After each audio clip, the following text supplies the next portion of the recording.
What kind of preparation did you both do to get ready for your work in Noah? What kind of really started with, from the very beginning, it was very hands-on with Darren. He called us, basically telling us we got the parts. And normally it comes through your agent, but I was in Rome and I got a call from him saying, I'd really love you to do this film and come on this journey. So from the very beginning, he was very hands-on, and he was kind of calling me saying, you need to get in the gym, you need to eat lots, you need to bulk up because you've been building this arc for 10 years. So, and then we started rehearsing. So it was very hands-on with him from the beginning, I think.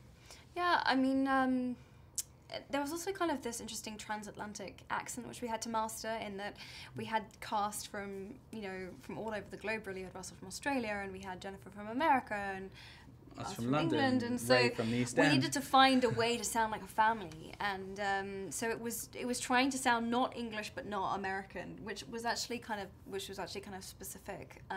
So for me, my process started with the accent, and then moved more to doing hefty amounts of research on giving birth, because I had become a new mother in the story. So yeah, those are the two main things.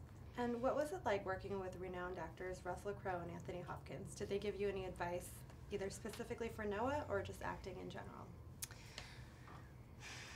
I mean, they never gave like too much advice, like one-on-one. They wouldn't want to come across like patronising. Yeah. But I learned a lot from them just by watching them and seeing them work, and yeah, they've been doing it for so long. They've just such pros. Yeah. So there's definitely stuff to pick up. What was your first reaction when you saw the enormous arc set? Did it look like what you'd imagined?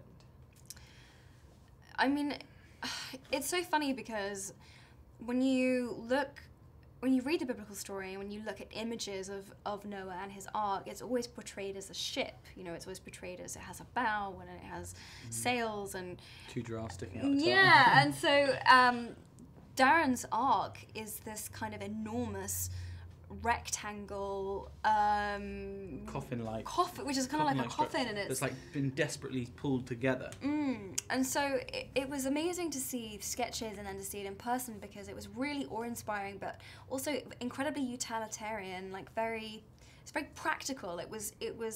They weren't planning on going anywhere. They just needed to survive a flood, and they needed space for these animals, and that was what they made.